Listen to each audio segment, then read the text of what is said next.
Un nouveau numéro avec Jean-Serge Tchibin, secrétaire national en charge de la communication au sein du PPRD, parti cher à leur autorité morale, l'ancien président, les sénateurs à vie, Joseph Kabila. Beaucoup de questions tout autour de ces partis politiques. Que reste-t-il encore du PPRD?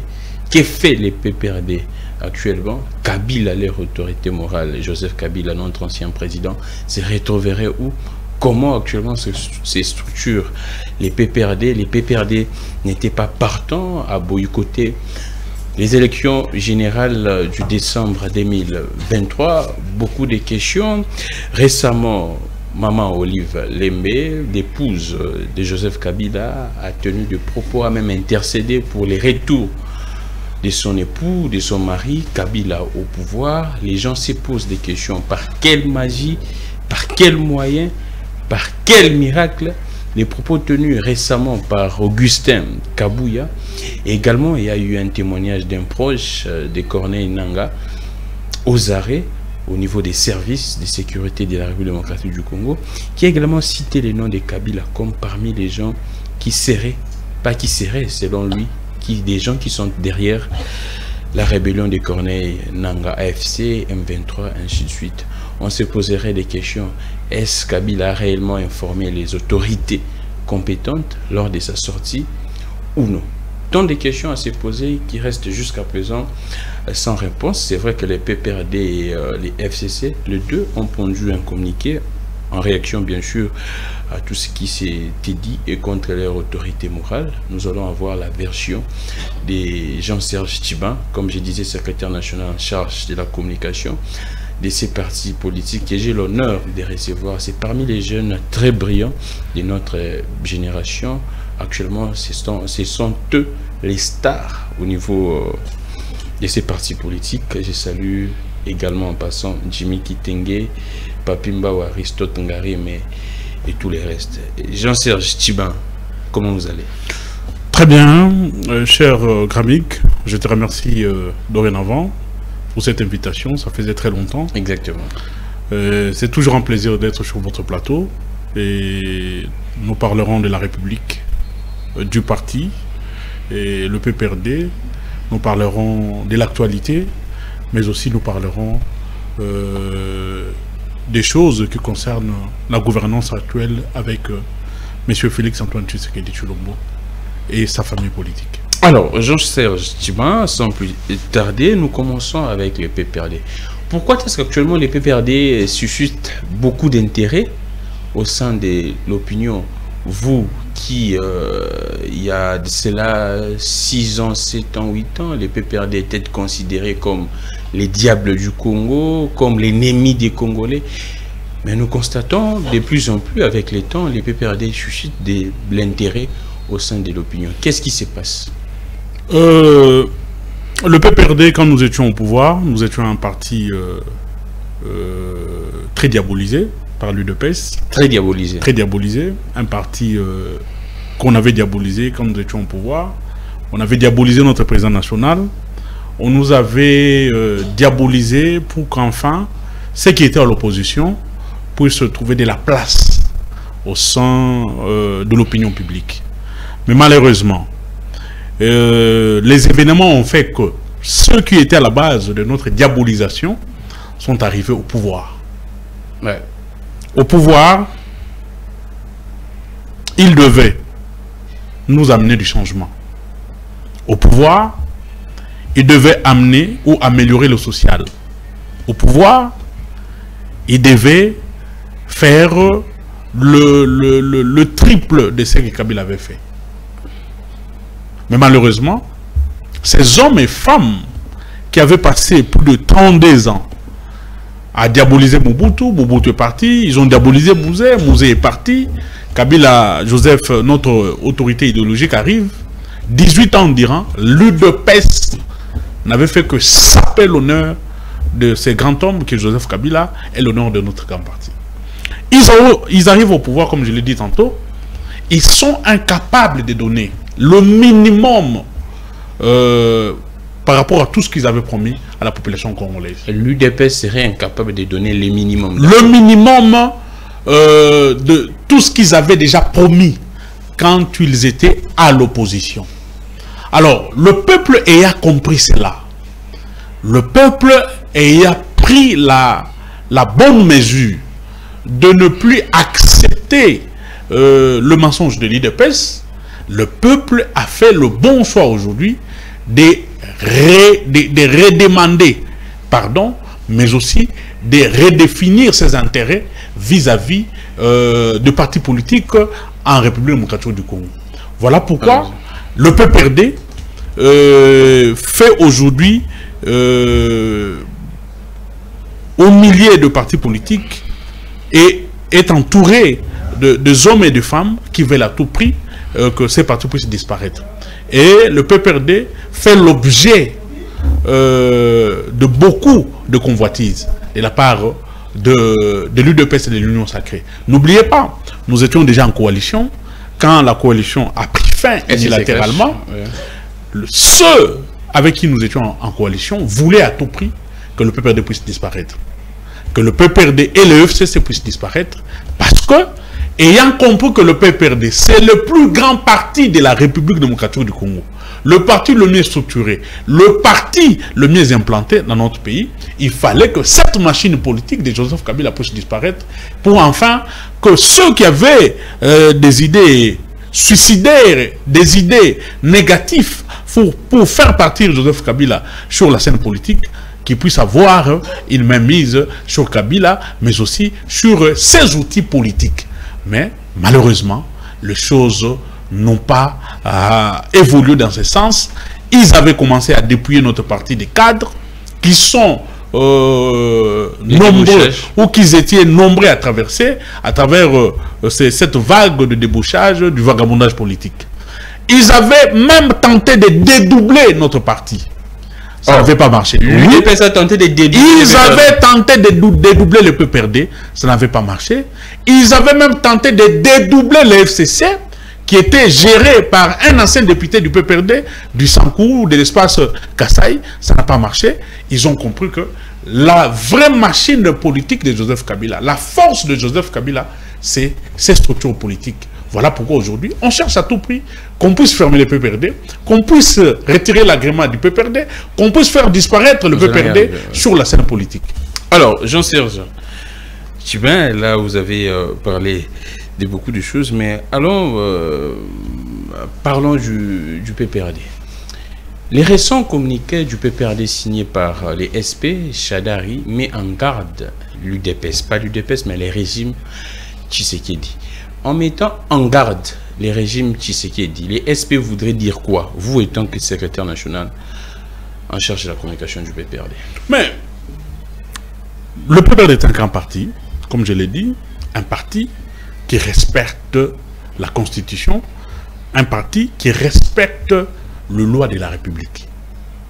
Nous travaillons aujourd'hui sur base de 3 lois importantes. Allons-y. nos statuts sont conformes à la Constitution, qui est la loi fondamentale.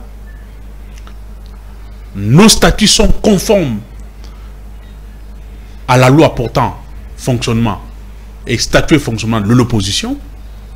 Nos statuts sont conformes à toutes les lois qui ont trait à la politique dans notre pays. Sur base de cet aspect de conformité sur le plan juridique et politique, le PPRD a droit de fonctionner comme parti politique dans notre pays. Ah, d'accord. Nous fonctionnons aujourd'hui en tant que parti dans l'opposition.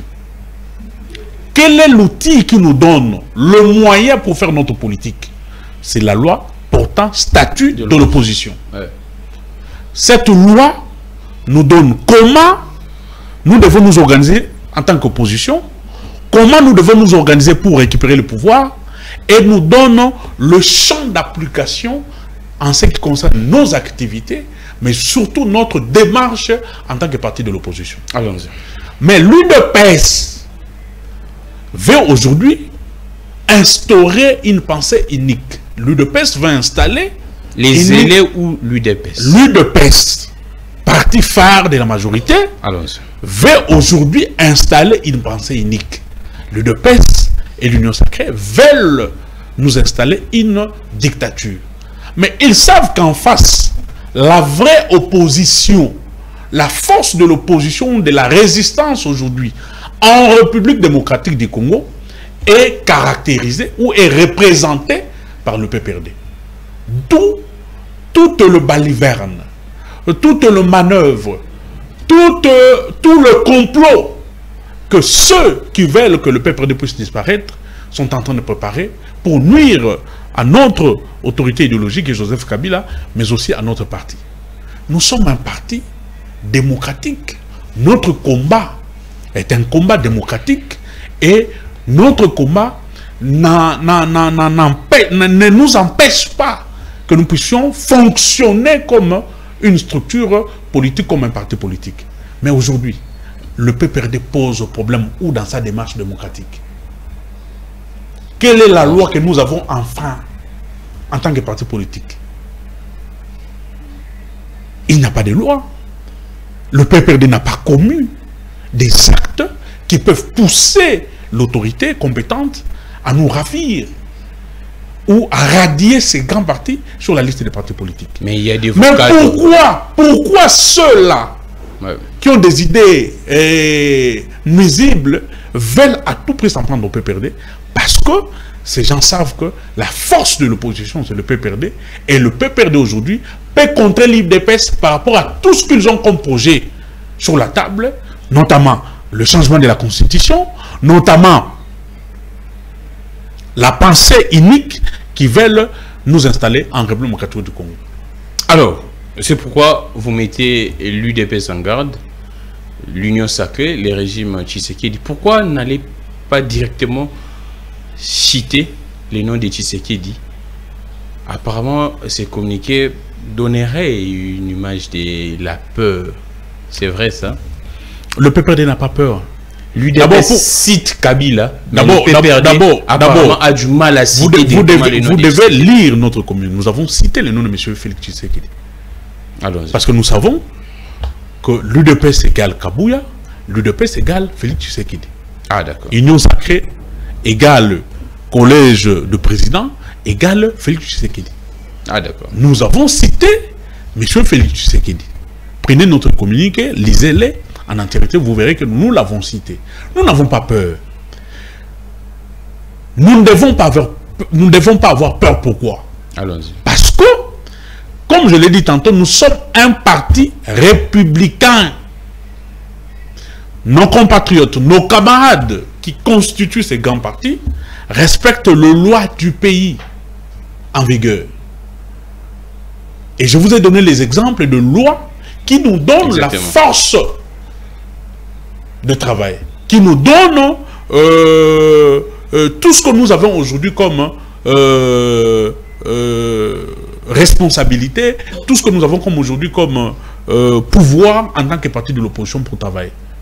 Et nous ne marchons pas à l'encontre de ces lois-là. Pourquoi un grand parti qui n'enfreint pas les lois de la République, qui respecte à la lettre les institutions de la République, nous devions avoir peur de quoi? Ah, d'accord. Si ce n'est que de la dictature qu'on veut nous imposer. Nous n'avons pas peur de Kabouya. Nous n'avons pas peur de Félix Tshisekedi. Mais nous avons peur de la dictature. Nous avons peur de la pensée unique que Kabouya et l'UDPS et l'Union sacrée veulent nous imposer, veulent imposer aux Congolais. Alors, Jean-Serge Tchibin, pourquoi jusqu'à présent les PPRD n'a pas radié ces cadres qui se retrouvent actuellement au niveau de la rébellion avec Corneille Nangaa? La question qu'on se pose. D'ailleurs, la question devait être bien formulée. Vous êtes un grand journaliste. Ces cadres qui sont partis ne sont plus cadres du PPRD. Ce sont des ex-camarades. Ce sont des ex-cadres du PPRD. Donc, ils se sont auto-exclus, d'après vous? Évidemment. Évidemment. Parce que, je vous ai dit tout à l'heure que nos statuts respectent la Constitution. Nos statuts respectent la loi. Pourtant, fonctionnement, statut de l'opposition, nos statuts respectent toutes les lois qui parlent des partis politiques, qui donnent aux partis politiques le moyen de fonctionner. Alors, une fois que vous êtes dans un parti comme le PPRD, vous sortez du cadre législatif, vous sortez du cadre de nos statuts qui nous gèrent, vous n'êtes plus cadre du PPRD. Parce que quand vous sortez de ces cadres-là, vous violez nos statuts, vous violez les statuts qui sont en conformité avec la Constitution et vous violez les statuts qui sont en conformité avec la loi portant création des partis politiques, mais aussi la loi portant création et statut de l'opposition. Donc, le cadre qui sont partis là-bas ne sont plus cadres du PPRD, mais ce sont des ex-camarades, des ex-cadres du PPRD. Nous disons, en tant que République... Ça n'engage pas les PPRD. Ça n'engage pas le PPRD, je vais y arriver. Nous disons que nous sommes dans une République qui se fait démocratique. Ces camarades-là, ces ex-camarades, avaient adhéré librement au parti et sont sortis librement. Mais pourquoi nous devons enfoncer une porte qui est déjà ouverte? Ah, d'accord. Des personnes qui sont parties de leur propre gré, le PPRD ne doit nullement se donner la peine de faire un communiqué pour les radier. Parce qu'ils sont déjà partis. Ah, on pouvait sanctionner, on pouvait radier des personnes qui seraient restées au parti, mais qui poseraient des actes nuisibles, soit à la République, nuisibles aux mœurs ou aux bonnes mœurs de la République, ou des hommes qui poseraient des actes qui violeraient le principe fondamental. Ou soit qui parleraient au nom du PPRD. Qui violeraient les principes fondamentaux ou le pacte républicain qui nous gère aujourd'hui. Ou encore qui parleraient des choses au nom du PPRD, qui poserait préjudice non seulement à la République, mais aussi aux Congolais. Mais nous ne sommes pas dans ces cas-là. Là, c'est clair. Ceux qui sont partis de leur propre volonté. Nous ne pouvons pas statuer sur eux. Nous avons radié des camarades au parti. Nous avons sanctionné certains camarades du parti. Le cas le plus récent, c'est le camarade, notre ex-camarade Didi Manard. Il était président du groupe parlementaire PPRD allié. Ouais. Il était mandaté au nom et pour le compte du parti pour mener certaines démarches au niveau de l'Assemblée, mener les députés du PPRD à tout ce qui était comme échange et ramener les informations au niveau du parti. Mais au même moment que notre ex-camarade travaillait au nom pour le compte du parti, il faisait autre chose avec le billet, avec l'étiquette du PPRD. Le parti avait statué, les instances qui prennent des décisions avaient statué pour que ces derniers soient radiés définitivement du PPRD. Mais ici, nous disons encore une fois de plus à l'opinion publique nationale et internationale que ceux qui sont partis là-bas, ce sont des Congolais, ce sont des pères de famille, des responsables. Ils n'engagent nullement le PPRD, ils ne représentent nullement le PPRD dans cette aventure-là. Les personnes qui sont censées engager le PPRD, qui sont censées dire des choses ou prendre des actes au nom pour le compte du PPRD, ces personnes-là sont connues, notamment le président national. Si ce n'est pas lui, les secrétaires permanents, si ce n'est pas lui, ce sont des organes du parti qui doivent se mettre pour prendre des décisions au nom pour le compte du parti et non un groupe d'individus ou des individus qui n'ont pas de qualité. Jean-Serge Tchiban, Kabila est où actuellement? C'est la question que poserait l'opinion qui nous suit au niveau national, même au niveau international. C'est vrai, on n'entre pas dans les détails de ce qu'a dit Kabouya. Kabila serait sorti sans traces. Ces traces ne se retrouveraient pas ni au niveau des services. Kabila est où? Présentement, quand même, c'est les sénateurs à vie. Il fut un président de la République pendant autant d'années. L'opinion a droit de se poser des questions parce que c'est un patrimoine. Il a de l'expérience à offrir encore au peuple congolais et à la nation. Très cher Gamik, j'ai souri un peu parce que je croyais que tu vas me poser la question. Félix Tshisekedi où? Oh, ah mais oui. Moi, parce que Joseph Kabila, certes, c'est les chouchous des Congolais. Oh, c'est l'homme politique le plus populaire aujourd'hui en République démocratique du Congo. Kabila, c'est les chouchous du peuple. C'est les chouchous du peuple aujourd'hui. Après avoir montré leur amateurisme, leur incompétence dans la gestion de la chose publique en République démocratique du Congo, les Congolais aujourd'hui veulent que Kabila puisse revenir. Les Congolais aiment encore davantage Joseph Kabila aujourd'hui. Mais Joseph Kabila voyage, n'est-ce pas, avec ses frais privés. Joseph Kabila voyage avec ses moyens privés. Joseph Kabila, certes, c'est un président de la République honoré. Un sénateur à vie. Les Congolais, connaissant la personne, aimant encore davantage la personne aujourd'hui, oui, ils ont quand même l'intérêt de connaître où se trouve notre président national, qu'est-ce qu'il fait, est-ce qu'il va faire une déclaration ou pas, et tout ça, c'est une bonne chose. Mais les Congolais sont plus inquiets.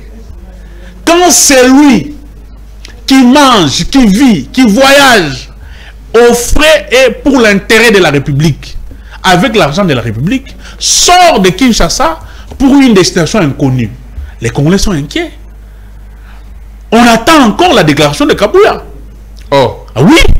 Vous attendez la déclaration de Kabouya. Mais comment? Comme il a Kabouya a fait un point de presse pour dire que Joseph Kabila serait sorti sans laisser de traces au niveau de la DGM. Oui, nous disons oui. Kabouya a ses sources. Nous ne les connaissons pas.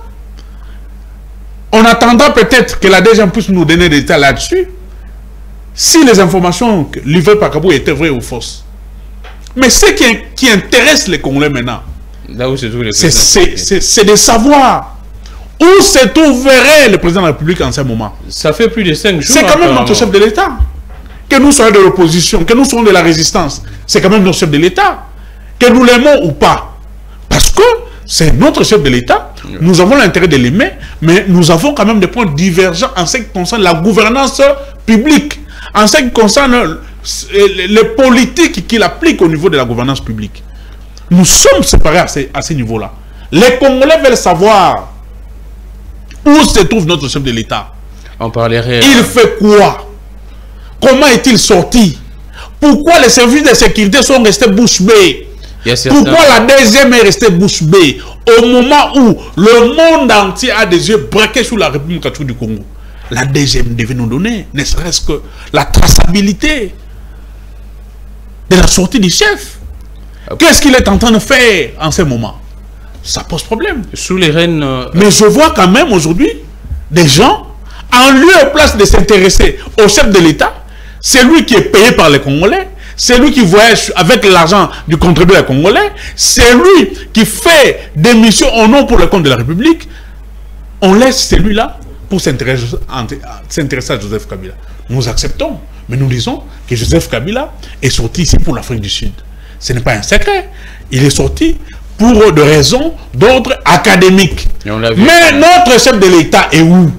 Alors, Jean-Serge Tchiban, la question également qui a suscité un peu de débat, est-ce sous les reins de Kabila, Kabila avait effectué également des voyages privés ou non? Si c'est oui, d'accord, combien de voyages privés? Est-ce qu'on pourrait, vous étant qu'analyste politique, juriste également, est-ce un président peut effectuer un voyage privé aux frais de l'État ou non? C'est vrai qu'il y a plusieurs sources, certaines sources qui disent que les présidents seraient dans un voyage privé, dans une mission, pas une mission privée, mais un voyage privé. Il y a sa porte-parole qui parle d'une mission officielle. Mais la question reste, Kabila avait effectué également des voyages privés en son temps ou non? Mais pourquoi les gens s'intéressent à Kabila? Mais c'est lui la référence actuellement, c'est lui l'ancien président. Ah voilà, c'est lui aussi.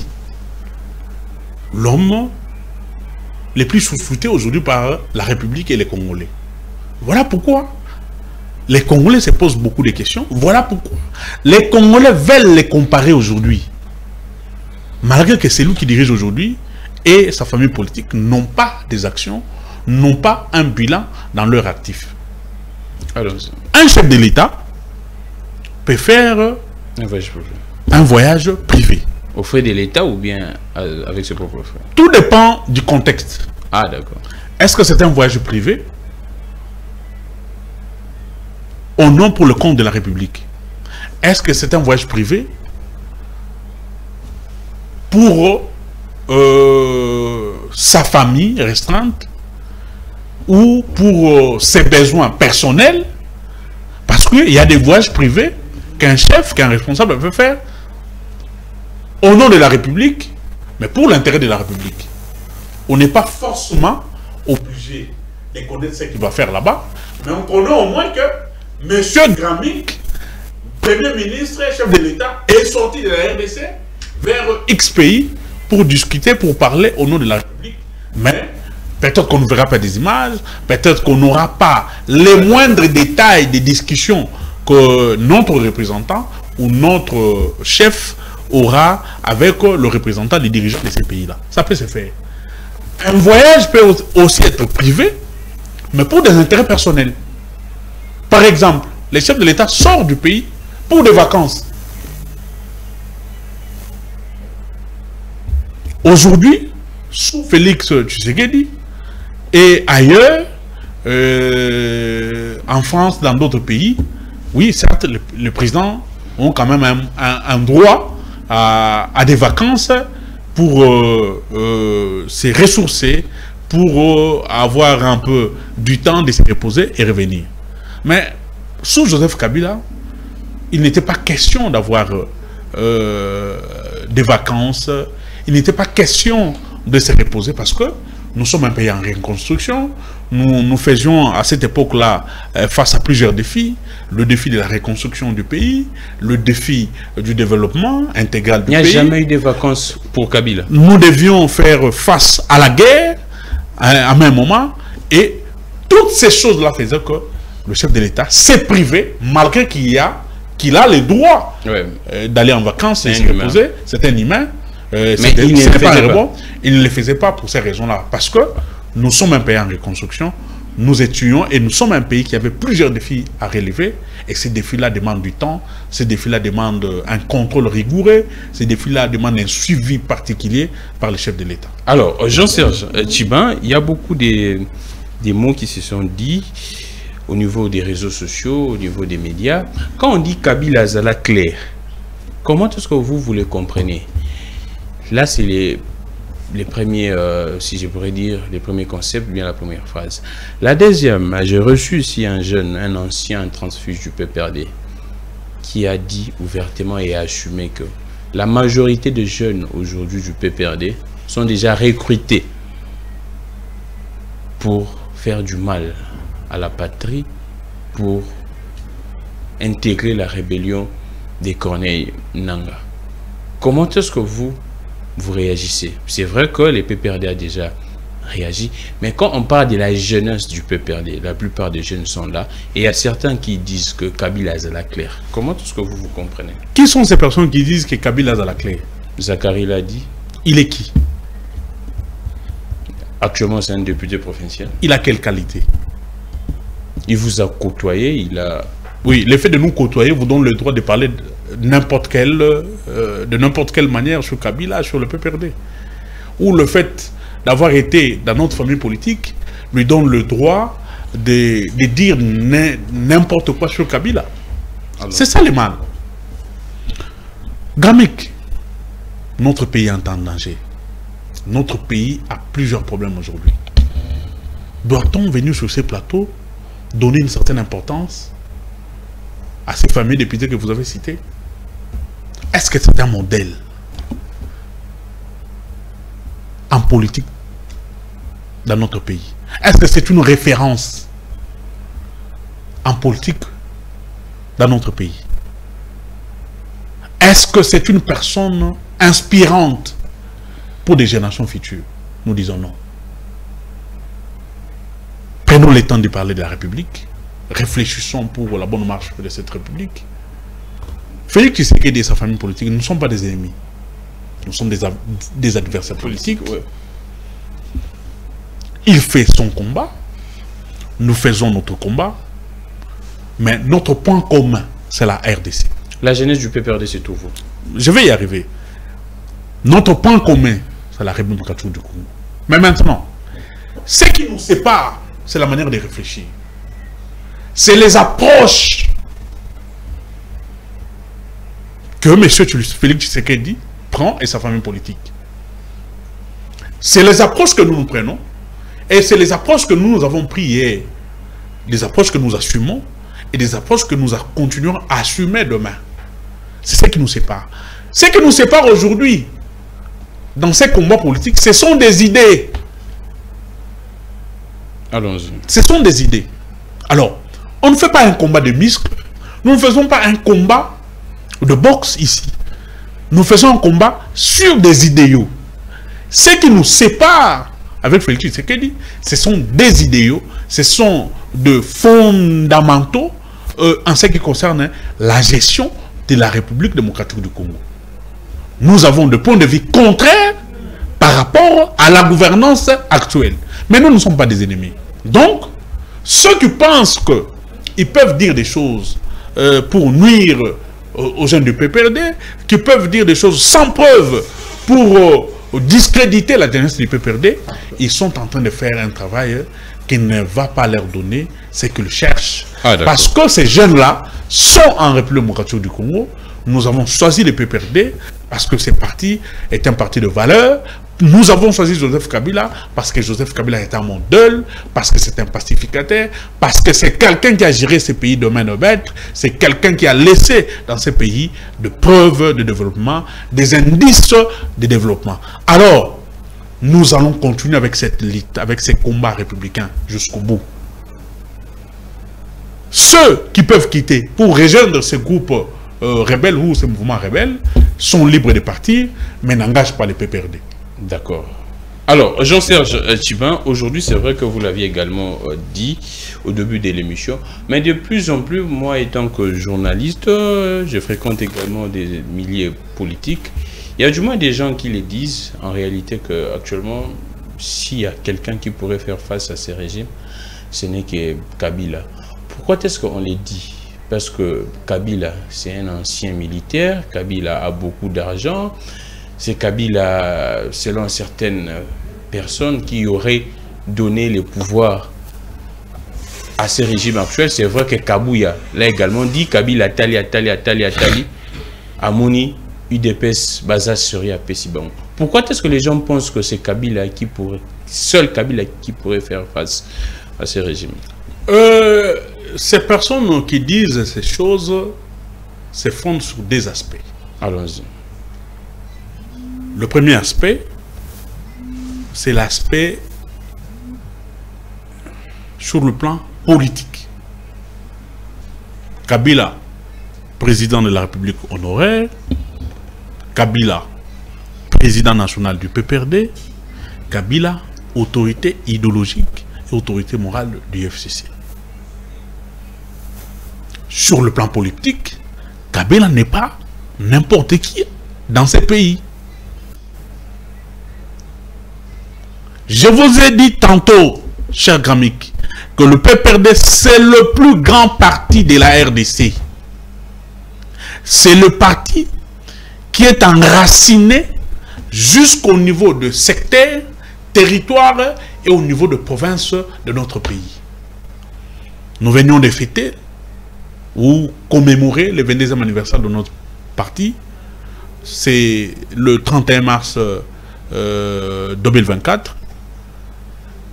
Le parti a été représenté au niveau de toutes les provinces, au niveau des territoires, au niveau des secteurs. Et ce parti a un ancrage fort. Ce parti, c'est le parti le mieux structuré, c'est le parti le mieux implanté. Voilà pourquoi ces observateurs avertis, voilà pourquoi ces observateurs intelligents ont raison de dire que seul Joseph Kabila, chef de la famille politique du FCC, peut faire face à l'UDPS parce que Joseph Kabila, d'abord, a des hommes derrière lui, parce que Joseph Kabila a des structures politiques qui sont des structures nationales, qui ont une base nationale. Le PPRD n'est pas un parti provincial. Le PPRD n'est pas un parti mallette, chers amis. Le PPRD n'est pas un parti communal ou intercommunal. Le PPRD est un parti national. Si vous arrivez à Ouvira, vous trouverez le PPRD. Vous arrivez à Masisi, vous trouvez le PPRD. Vous arrivez à Kaimba, vous trouvez le PPRD. À Diba et Louboué, à Kabe et à Kamouanga, il y a le PPRD. À Chilenge, vous trouverez le PPRD. Donc, le PPRD a une dimension nationale. Et les partis du FCC, ce sont des partis qui ont une dimension nationale. Cette dimension nationale de ces partis-là donne la force à Joseph Kabila comme un acteur politique, et pas n'importe quel acteur politique, un acteur politique majeur, un acteur politique qui, il y a des hommes et des femmes forts, capables, intelligents, des hommes forts, loyaux, fidèles aux idéaux du parti et fidèles à Joseph Kabila. Alors, Jean-Serge Tchiban, quelle est actuellement la position du PPRD? C'est vrai, j'ai suivi Martin Fayoulou, bon, les idées qui auraient également une sorte de tendre à la main, en disant qu'après les élections, l'unité nationale, ainsi de suite. J'ai suivi également Ensemble qui abonde pratiquement dans la même logique. Alors, quelle serait la position du PPRD aujourd'hui? On pourrait dialoguer avec le pouvoir actuel pour essayer de résoudre certaines questions épineuses du pays, ou bien le PPRD a une autre position actuellement? Le PPRD, parti du FCC, respecte les lois de la République, respecte tout ce qui nous lie en tant que républicains dans notre pays. Mais le PPRD n'est ni concerné, le PPRD n'est ni demandeur à tout ce qui se passe aujourd'hui comme activité politique au niveau de la majorité ou au niveau de la gouvernance de la RDC. Nous avions levé des options qui s'avèrent aujourd'hui salvatrices de ne pas prendre part aux élections du 20 décembre 2023 et de ne pas prendre part au processus électoral en cours. Ce processus qui va aller aux élections de gouverneurs, aux élections des sénateurs, mais aussi aux élections et à la mise en place des assemblées municipales. Nous avions donné des raisons. Des raisons qui s'avèrent une fois utiles aujourd'hui. Nous avions dit à l'époque que les processus électoraux en cours n'étaient pas un processus inclusif, n'était pas un processus électoral transparent, n'était pas un processus électoral apaisé, n'était pas un processus électoral qui devait unir davantage les Congolais. Nous avons décrié le fameuse machine à voter, nous avons décrié la violation de loi au niveau de la République, nous avions décrié comment les juges ont été nommés et remplacés au niveau de la Cour constitutionnelle. Nous avons décrié comment le bureau de la CENI a été composé de manière fantaisiste. Nous avons décrié toute cette démarche qui a mené à la nomination de Denis Kadima, de son bureau, mais aussi à la mise en place du secrétariat exécutif de la CENI. Donc, nous sommes restés sur nos points pour dire que nous ne sommes pas demandeurs de poste, nous ne sommes pas demandeurs d'un dialogue, ou nous ne sommes pas demandeurs des discussions qui pouvaient avoir lieu je ne sais pas d'où, mais nous sommes demandeurs de 2 ou 3 choses. Nous demandons à ceux qui gèrent de bien gérer la République, parce que la République nous appartient tous. S'il y a des actes qui sont posés, des actes positifs, qui impactent la vie économique et sociale, les membres du PPRD, les membres du FCC seront touchés aussi en tant que population. Nous demandons à ceux qui gèrent que la justice qu'ils ont tribalisée, la justice qu'ils ont mis en musique comme un instrument pour enlever, séquestrer, arrêter des opposants. La justice doit être une justice au milieu du village, parce que la justice fait grandir une nation, parce que la justice élève une nation, parce que cette justice doit être une justice pour tous. Elle ne doit pas être une justice pour les hommes qui sont au pouvoir contre ceux qui sont dans l'opposition. Elle ne doit pas être une justice des hommes qui sont au pouvoir contre ceux qui sont au niveau de la société civile. Ça ne doit pas être une justice de ceux qui sont au pouvoir contre ceux qui sont dans l'église. La justice ici, elle est décriée d'ailleurs. Félix Tshisekedi, chef de l'État, a reconnu que cette justice est malade, cette justice s'arrête, cette justice n'arrive pas à bien administrer, et ceux qui sont au niveau de la justice n'arrivent pas à bien administrer cette justice. L'administration de la justice est malade et cette justice crée beaucoup de dégâts. Nous disons aussi que ceux qui dirigent doivent se souvenir que nos aïeux, Patrice Emery Lumumba, tous ceux qui se sont battus pour l'indépendance de notre pays, pour la sauvegarde de l'intégrité territoriale de notre pays, ils avaient mené un combat noble. Et aujourd'hui, en gérant ces pays, ils doivent savoir qu'ils partiront un jour.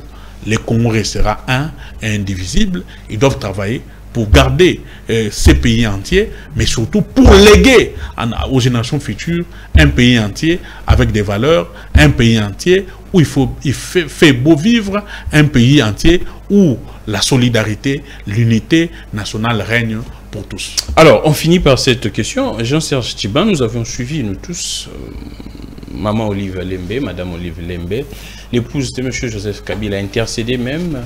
Vous également, vous le dites, au sein du PPRD. Par quelle magie, par quel miracle que Joseph Kabila pourrait revenir au pouvoir? Vous aviez boycotté des élections. Alors, par quelle magie, par quel miracle vous pourriez revenir au pouvoir? L'objectif d'un parti politique est de conquérir au pouvoir. Une fois que vous avez le pouvoir, travailler pour l'intérêt de la République et de la nation, et arriver à garder ce pouvoir le plus longtemps possible, par de voies démocratiques.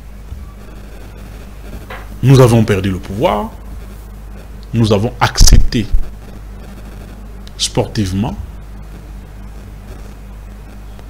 les dernières décisions concernant les élections qui ont conduit M. Félix Tshisekedi au sommet de l'État.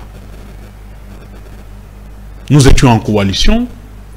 M. Félix Tshisekedi a mis fin de manière unilatérale à cette coalition. Nous sommes aujourd'hui dans la résistance, nous continuons à travailler pour la reconquête du pouvoir. Parce que nous sommes un parti pouvoir et nous sommes appelés aujourd'hui par de nombreux Congolais qui croient encore en notre chef, qui croient encore à nos idéaux, que nous pouvons encore mieux gérer ce pays qu'est l'UDPS. Maman Olive, la très distinguée Marie-Olive Lembe, que nous saluons, a raison d'intercéder au bon Dieu que son mari rentre.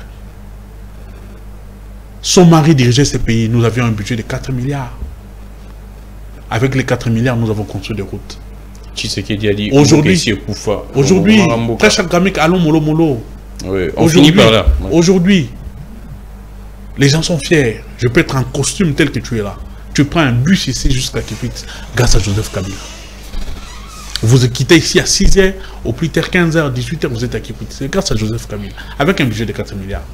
Avec un budget de 4 milliards. Nous avons jeté un grand pont. Le deuxième pont le plus long de la RDC. Sur la rivière Luangé. Qui permet aujourd'hui à nos frères Kassaïens de quitter Chikapa, Mbujimaï, jusqu'à Kinshasa à vélo. Avec un budget de 4 milliards. Avec un budget de 4 milliards et 6 milliards, nous avons créé Congo Airways, qui est en faillite aujourd'hui. Avec un budget de 4 milliards, nous avons construit des écoles, nous avons modernisé des écoles. Avec un budget de 4 milliards, 6 milliards, nous avons modernisé des institutions supérieures au niveau de l'enseignement universitaire. Nous avons, avec un budget de 4 milliards, construit des routes, des ponts, des hôpitaux. Avec un budget de 4 milliards, nous avons gagné des titres au niveau de notre sport. Avec un budget de 4 milliards, le gouvernement congolais était capable de prendre en charge nos équipes qui jouaient la compétition africaine, en ce qui concerne les subventions qui devaient arriver au niveau de l'État. Mais aujourd'hui, avec un budget de 16 milliards, ils n'arrivent pas à gagner la guerre. Nous avons gagné la guerre avec un budget de 4 milliards, 6 milliards.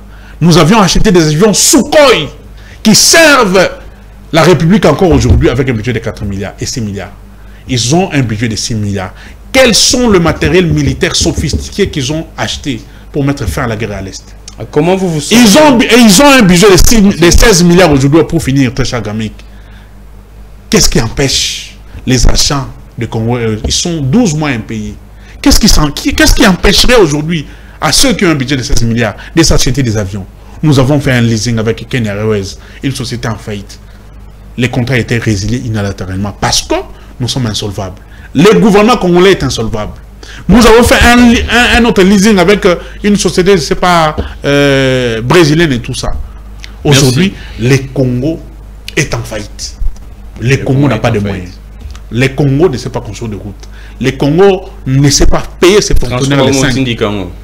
Transco que nous avons créé, qui était l'une des meilleures sociétés de transport au niveau de l'Afrique centrale. Transco, l'une des meilleures sociétés de transport en Afrique centrale. Aujourd'hui, Transco n'a plus de bus.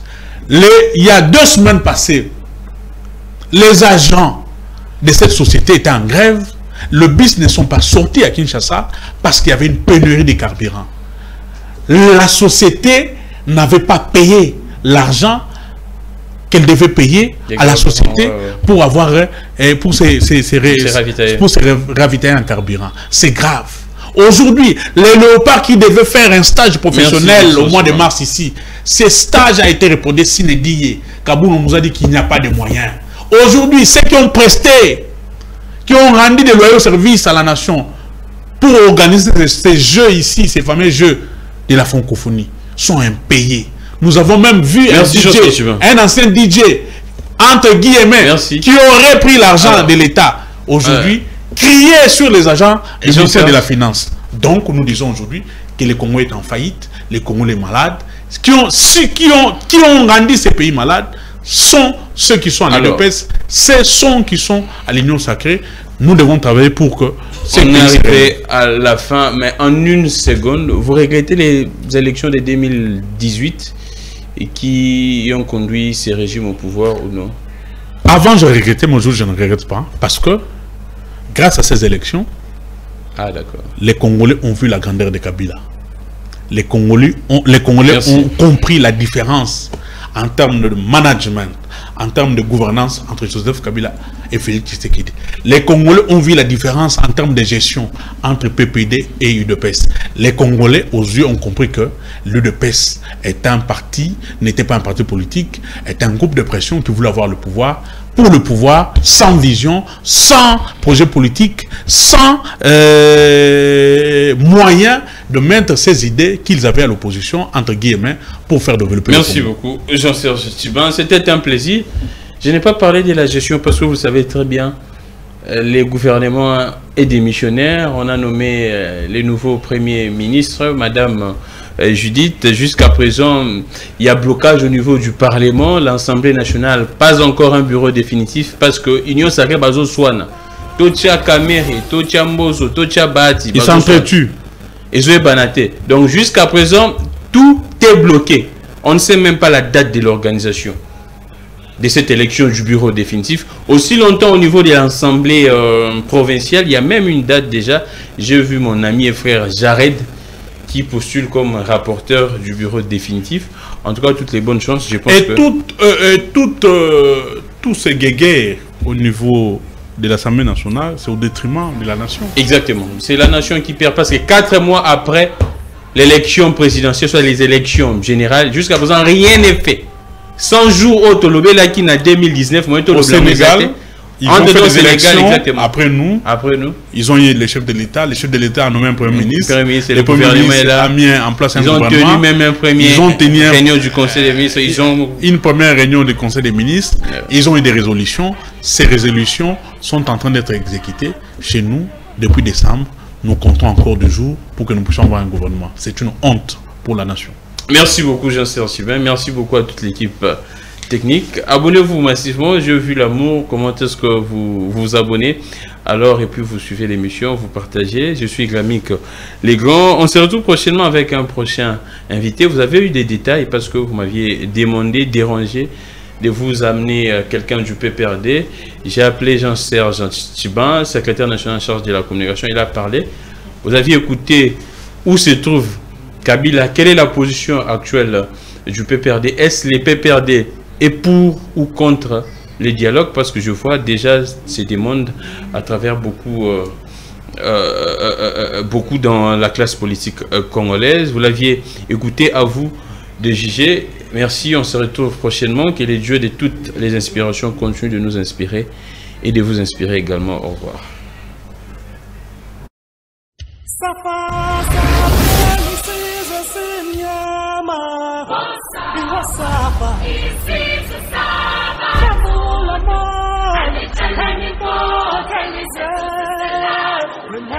Model.